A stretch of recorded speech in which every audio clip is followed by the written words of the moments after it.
It was a once-in-a-lifetime trip, Nick. But there was more to come, wasn't there?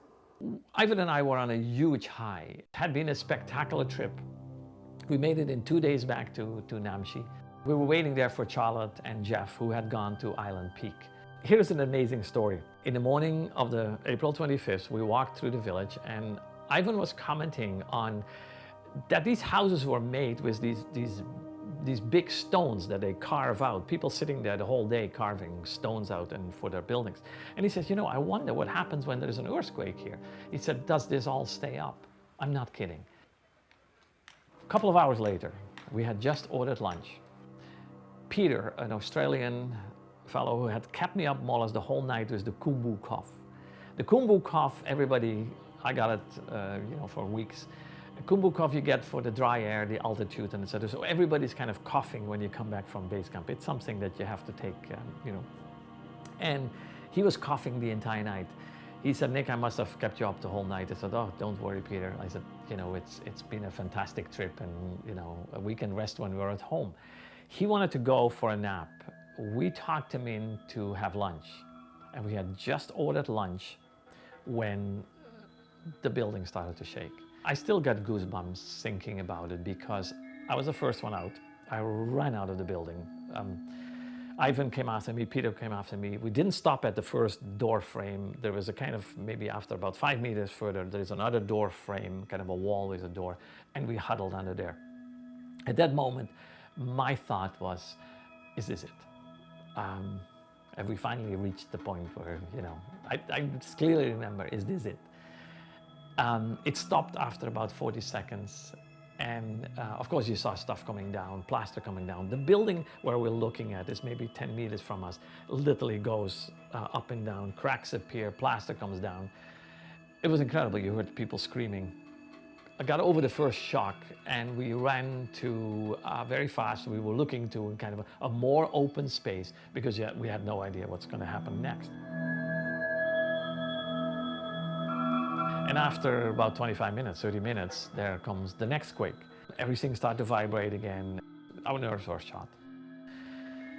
It took me a while to actually realize that my footage and my camera is all still in the lodge. And we could see that the wall had disappeared in the top of our lodge. The army came in, they took care of all the wounded people. Lucky enough, nobody got killed. We slowly made our way back to the lodge. That was a scary moment because you have no idea what will happen next. We had to run to the second floor, and now there's rocks and bricks everywhere. That whole night, every half hour, there was a tremor. And so we slept with our clothes on. My backpack with my camera and my footage was right beside me. If there was a big one, I would be out there in no time. The next day, it was incredible. They said between 11 and 12, there will be another earthquake.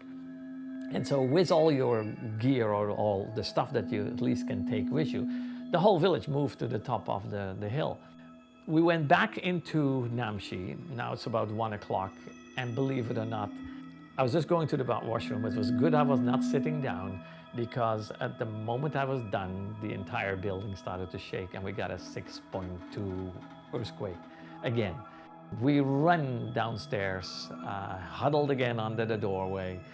Lucky enough, it stopped very quickly. And at that moment, the village said, well, it's unsafe to stay here. We have no idea what's happening. So that evening, they built an entire tent camp. I remember Jeff digging a trench around it, like the weather was kind of iffy. One guy that I never forget, his house was practically destroyed, and he took all the cooking equipment out of his house into a tent and started cooking for us. Now, it's incredible. It's incredible that people actually do this. But my house is already destroyed, everything, but the people comes here, so I should have to give something,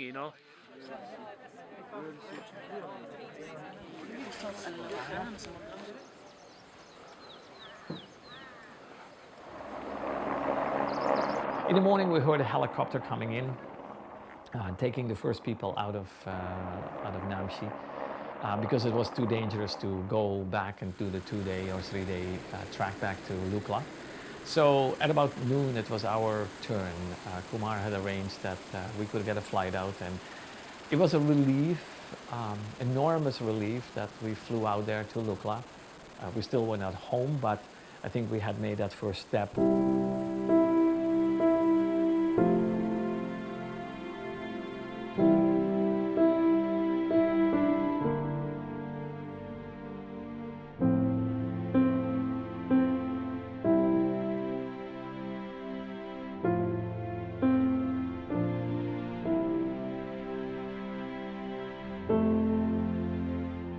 It was an incredible relief, but also a kind of sadness because we left these people behind, and we had no idea what the damage was in other villages.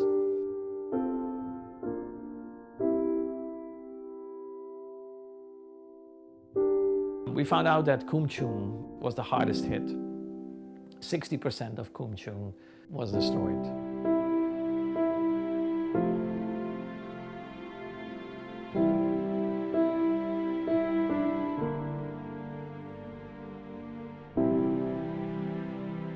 Back in Lukla, we still had to wait a couple of days before we could get out there, and because every day we were supposed to show up at the airport. Planes didn't show up that day, so it took us another day, so the next day at 6 o'clock. And finally, we flew out of there. I cried. I cried in the plane.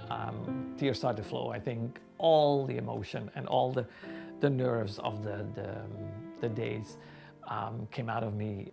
It's very hard to talk about it because I also feel that we left the people behind there. But we promised the people there that helped us, we're going to do something for you.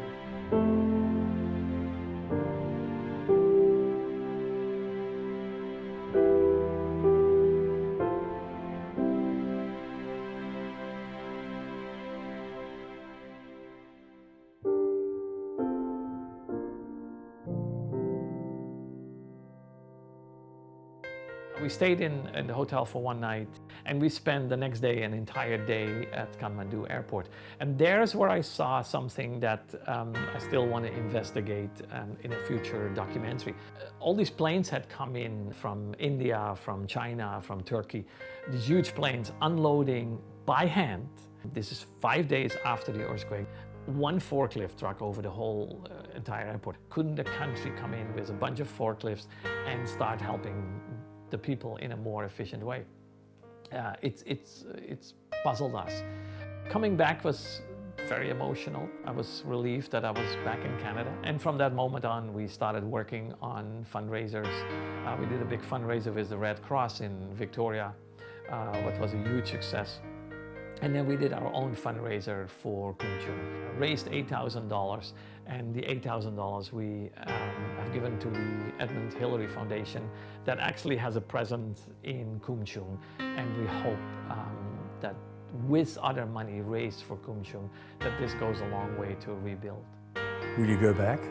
Yes, I like to go back within 2 years to do a documentary on not only what happened with our money in Kumchung, but also what happened in Nepal, because I don't think we can forget these people just like it's already months out of the news when we do this.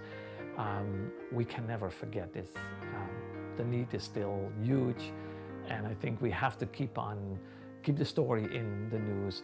And I want to find out really, after 2 years, what is the situation? How much help did they get? Nick, has this experience changed you? I'm incredible in debt to the Nepalese people who helped us. I feel they're people that have not much, and still they make it possible for all the people that go there to enjoy the country, enjoy the food, entertain you. It's an incredible place, and I'm really thankful and hopeful, very hopeful that the country can rebuild, and I look forward to seeing that firsthand.